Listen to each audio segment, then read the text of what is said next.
My name is Kenneth Morris. I was born on December 22nd, 1956, in a small town called Waynesboro, Mississippi.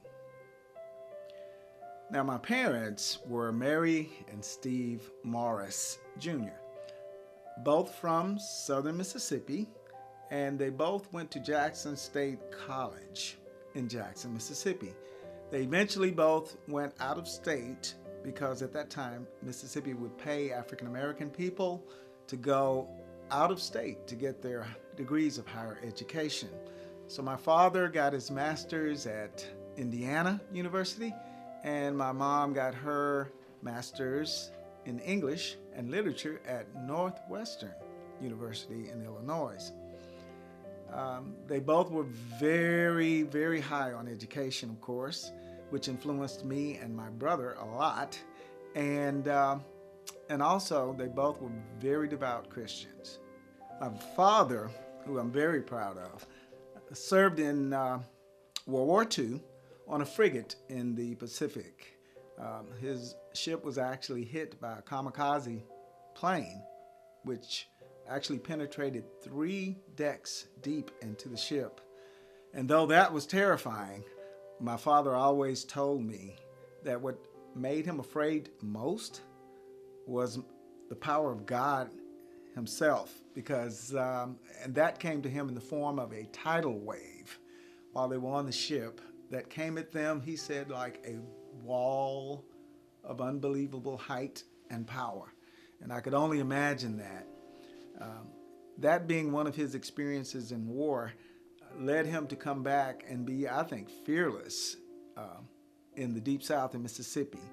He actually experienced sitting on the front of a bus, and he was arrested for doing so, though he had served his country and was wearing an American naval uniform. So my heritage runs deep as far as civil rights, and of course, being from Mississippi in the early 60s, I grew up in that environment. My mother, she, after college and after getting her degree of higher education and after marrying my father, they both decided to come back to South Mississippi together and remain there in the South, fighting for civil rights and fighting for education, especially for those less fortunate. My father implemented a football program at the high school there in Waynesboro, which no one had ever even really heard of football or knew the importance of how athletics could further a child's opportunities. So he went around the county and he explained to people one by one, family to family, hours and hours, night after night, day after day, explaining to them how entering their child into a varsity athletic program would benefit them. And I found that to be something that I'm really proud of, I have to say. My father also started driver's education, a driver's education program at the small high school there in Waynesboro. And still to this day, I have people that come to me and say how they are so appreciative that my father taught them the simple lesson of just how to drive. Because it was at a time when most families did not own a car. There were still times where people owned wagons and rode around in wagons. So, needless to say, very proud of both parents. Yes, both parents. Now, my mom, Mother Maree, she actually, growing up, she was an interracial child in deep South Mississippi, so you can only imagine some of the experiences that she went through. But she eventually conquered, overcame, and came out of Shubuta, Mississippi, believe it or not, Shubuta, and ended up going to a small black college in Mississippi. It was called Jackson State University, which is actually where I eventually went to, and my father also, Jackson State University. But my mother, after graduation, as I stated before, she was paid to leave Mississippi in order to get her master's, which she received at Northwestern University in Illinois. And then upon returning to Mississippi, she started and taught 11th grade English and literature at a small high school in Waynesboro, Mississippi. My mom, while at Northwestern University, Needless to say, there were few, though, African American students on campus seeking their higher education also from different parts of the country. Well, my mother and her roommate, Miss Doris Alexander, both teamed up, and my mother being an English major, she would proofread all of the essays that these students had to turn in to their professors, and Miss Alexander would type the essays. So together, they became a duo that pretty much set the stage for these young African American people to graduate and get their degree of higher education. And I'm really proud of my mom and knowing about that experience and what she was a part of in this country and in her life. She was a devout Christian and a great soldier for Christ. And needless to say, my brother and I ended up at Sunday school each and every Sunday for the first formative years of my life as I can remember. And I thank her for that to this day. Children, my children. We'll start off with my firstborn, Gabriel Allen Morris. Gabe was a fighter from the start. He was premature by 2 months. So when I first saw my first child, he was actually in an incubator and I couldn't touch him. But eventually I was able to hold him, and what a wondrous feeling any father knows to hold your son in your arms for the very first time.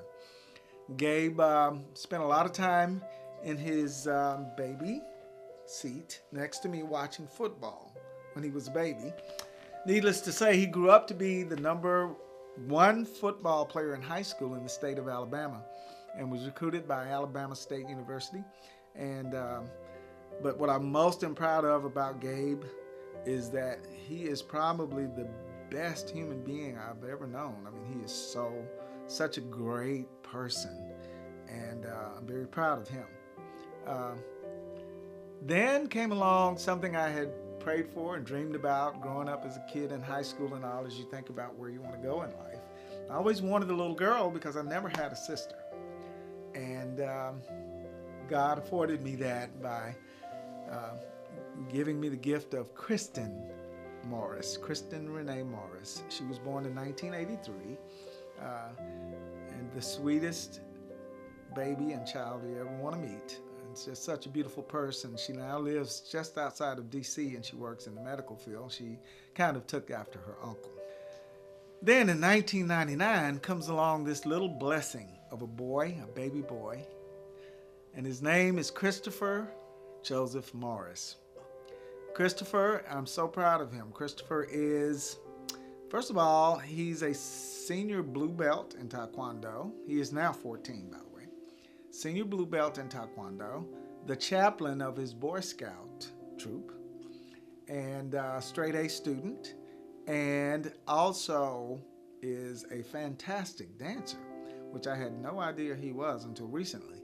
As a matter of fact, he just performed on the Teenagers for Jesus Christ Superstars talent show with some very prestigious people, and he did an excellent job. And the fact that he was the only young man in that whole talent and fashion show, I'm very proud of him and how he represents himself and his race and his gender as a soldier for Christ.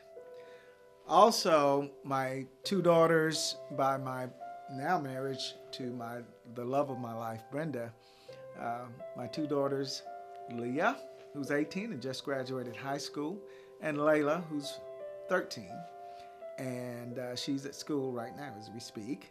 Both of these girls are literally thoroughbreds. They have danced since they were born because my wife owned a dance studio here in Atlanta, Georgia for 15 years called Dancers Workshop. And the children grew up, the girls grew up literally in rehearsal halls and behind stages, and they began dancing as soon as they knew how.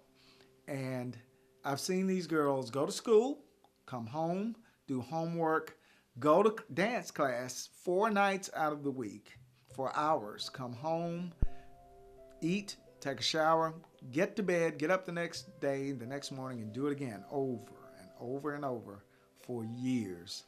So like I said before, they're amazing kids, amazing people, and they have taught me so much, and I love them so much. This brings me to my wife, Brenda, who I said is the love of my life. She's also my hero. Let me first say that Brenda happens to be Caucasian. She also happens to be from Jackson, Mississippi. And I knew her 25 years ago. We knew each other as friends. I knew her because not only did she teach aerobics, but she was an unbelievable dancer. And so we knew each other respectfully as friends. I always thought she had the greatest smile and was one of the sweetest souls I've ever met. She, in her marriage, over years, we knew each other still respectfully. And in my marriage, my previous marriage, we all actually were friends. Brenda and her husband and my wife and I and they were all, and we all moved here to Atlanta and were working somewhat together musically. But as each of our marriages dissolved, and as my now wife, as Brenda went through two bouts with breast cancer. She's a 2-time breast cancer survivor.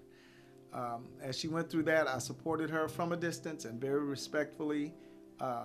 But as their marriage dissolved, and as had mine, we began to talk more and more and more and found out what God had in mind.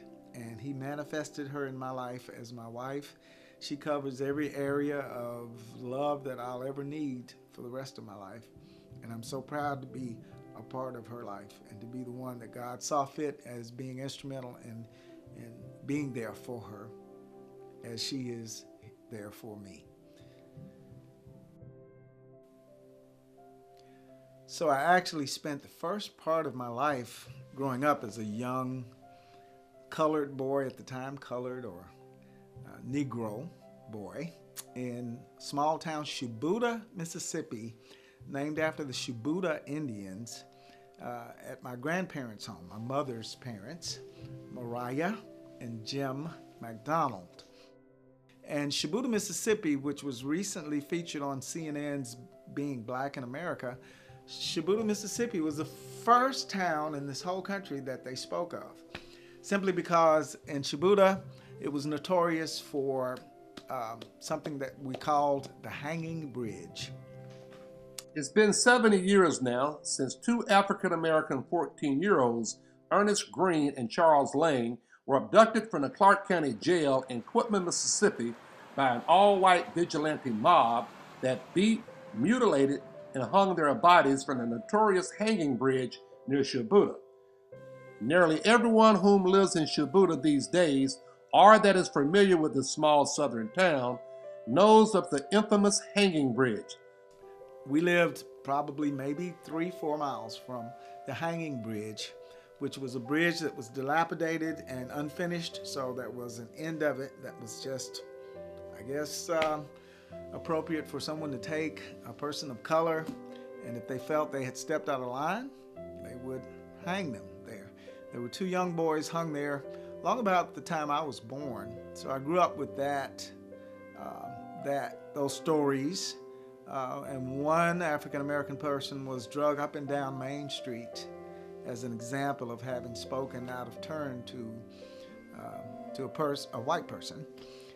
So I grew up, of course, in a climate of somewhat of fear and a feeling of knowing that as a colored boy, as a black boy, that I was pretty much hunted and that I could easily be persecuted for something that I didn't even do, just off the word of someone.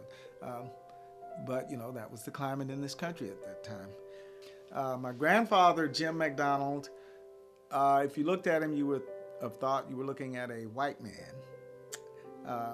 I don't know my heritage enough to know if he was an interracial child, but I'm pretty certain of it. And my grandmother, Maree, was just a beautiful, beautiful spiritual person and took great care of not only her kids, but of her grandkids as well. And that included me and my brother, Steve III. And So we grew up, and of course, at my grandparents' house, there were chickens to feed and hogs to slop. And my grandfather was a very hard-working man. He had the benefit of being able to work in the road system, on highways and roads back at the time. That's what he did. And my grandmother was basically a housewife. Um, Both very, very spiritual, very devout people. My grandfather, of course, was a deacon of the church, and my grandmother, they would have ministers over on Sunday evenings, and like the movie Soul Food, we would have just a layout of fried chicken and pork chops and greens and mashed potatoes, and it was wonderful times, good times. Growing up, I had the benefit of having my younger brother with me there, 2 years younger. Steve, we called him Billy because he was like a little billy goat. He'd run around behind his older brother all the time. He loved to wrestle, and we would wrestle in the front yard. And I loved football, so we would bribe each other. He would eat my mashed potatoes, and I would eat his beets in order for us to get each other to do whatever it was we wanted to do. If he wanted to wrestle, then he would eat my mashed potatoes. And if I wanted him to play football with me, I would eat whatever it was he didn't want to eat necessarily. Let me say, in life, you find out as you go what love is and what love means and what it feels like. And my first feeling of true love was one Sunday night as my parents were taking us to my grandparents' home to spend the week while they worked. And the moonlight came in the back seat of the car, and my little brother, we had played all day, and he was tired, and he laid, and his head was in my lap, and I could see his face and the moonlight shining on his face, and that's the first moment of true love that I ever felt in my life. And so I credit knowing what love's all about to my baby brother, who's now a doctor, big-time doctor, in Tampa, Florida, and he also is a professor at the University of South Florida in the Department of Nursing Medicine. Speaking of love and family, I have to mention my aunts and uncles, my mother's sister, Aunt Virginia, who lives in Chicago, Illinois. She and her husband, Uncle Ben, moved from Shibuya, Mississippi, and they were part of the great migration of African American people who fearlessly went up north and looked for better wages and a better life and opportunity for their children and for us all. And I'm so proud of her, and I'm so proud of my uncle, who is now since passed away, Uncle Ben, but God bless him. And their children, my first cousins, Saderi, who is kind of like the sister I never had, her husband George, I want to mention him. Donald, who I think is one of the smartest people on the planet. I could talk about him forever. He taught me how to play chess. He turned me on to James Taylor and just numerous things that formed me and who I am. And I love him also. Their younger brother, Craig, and love him to death also. They're all still up in Illinois at this time. I also want to mention on my dad's side, my Aunt Virgie and her children, Joni and Kim and Valerie and Malcolm, and what they have meant in my life and the love I feel for them and share for them. And, it's amazing how family brings us so much closer to God and to creation and why we're here and why we're on the planet and what it's all about. So I also want to mention my Aunt Inez, who is also my dad's sister, and her children, Karen and John Vincent and Malcolm, Lulu, and little Stevie, who was killed early on in life. And God bless them all, and I love them so much. I love them so much. But growing up, quite naturally, I had role models that I still treasure to this day, and I probably can't name them all here, but Cassius Clay would have to be, Muhammad Ali would have to be one of the top of the list, at the top of the list. Just to see him speak out so boldly and open his mouth and say things that he felt without fear of retaliation or brutalization. Uh, just to see that kind of courage and the wisdom that came from his lips. I still revere that man to this day.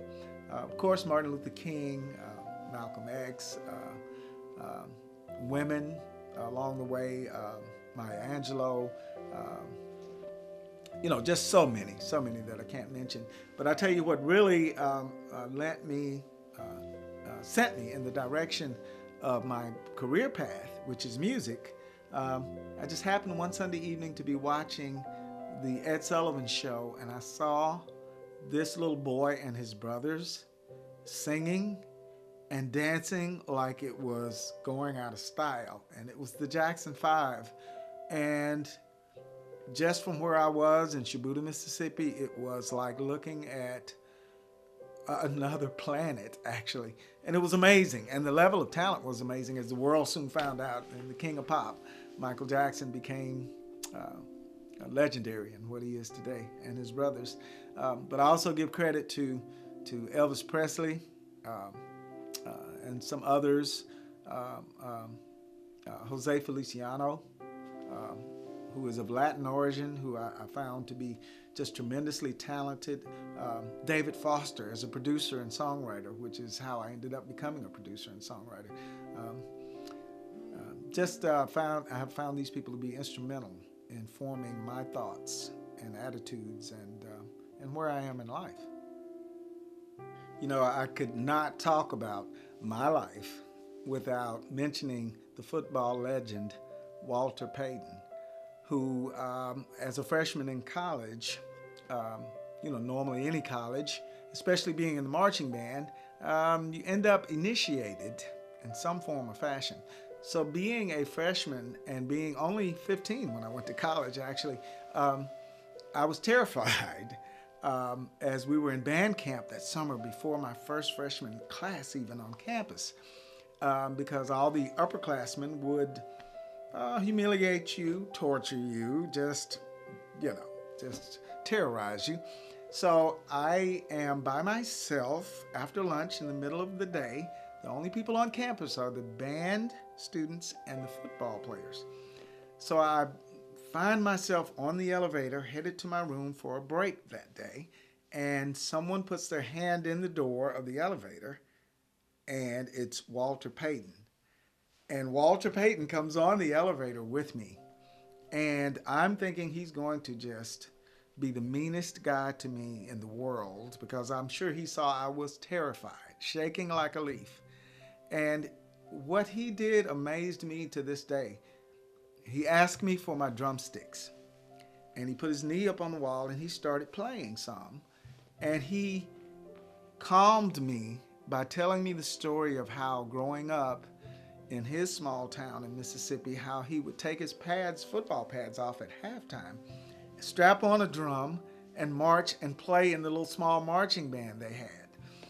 And by the end of the conversation, he told me that if anyone on that campus messed with me, tell them they were going to have to deal with him.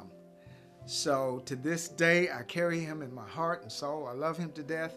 And even after he became a professional football player for the Chicago Bears, in the summer, he would come to our band house and he would sit on the drums for hours just playing the drums. And he would bring different percussive instruments from all over the world that he would find for us to see and share that with us.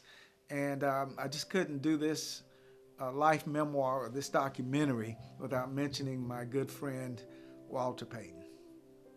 God bless him and his wife Connie and their children.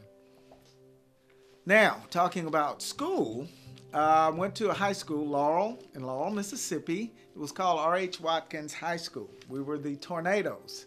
And ironically, my junior year in high school, a tornado tore up our school. And true story.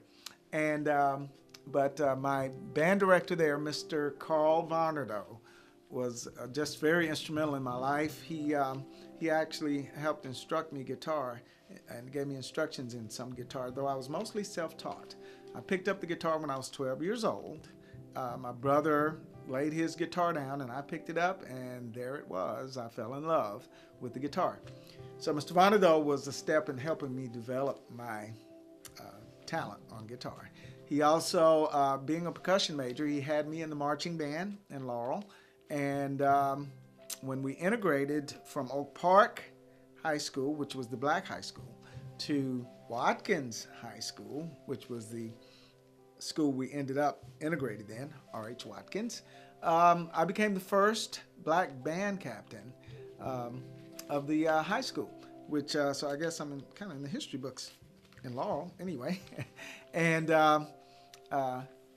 so after high school, I went to Jackson State University in Jackson, Mississippi on an academic scholarship, which I was blessed to have, as a music ed major.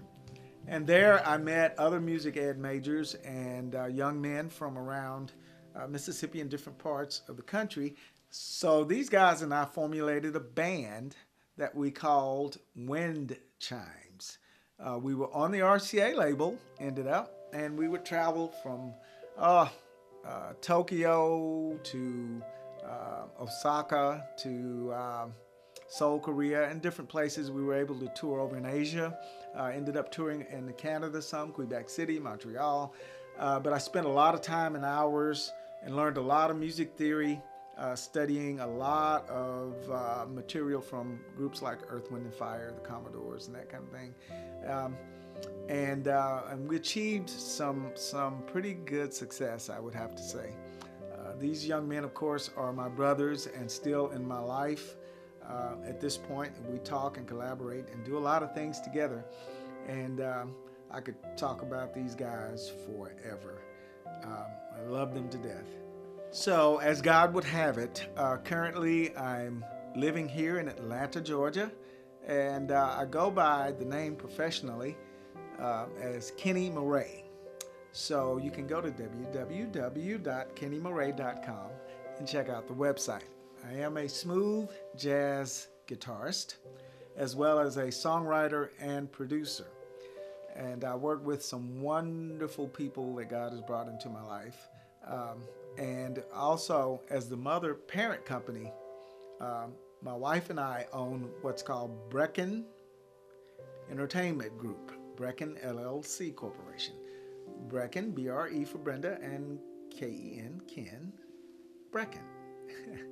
So anyway, and we're looking forward to continuing to work together and work with some talented producers and artists like Winston, who is actually taping this interview for you as you are watching. And he is also a songwriter and producer. And also there's other artists that we're working with. And if you want to, you can check out my current CD, which is out, and it's called Worldwide. And it's on any online retailer, iTunes, Rhapsody, or you can just check it out on the website.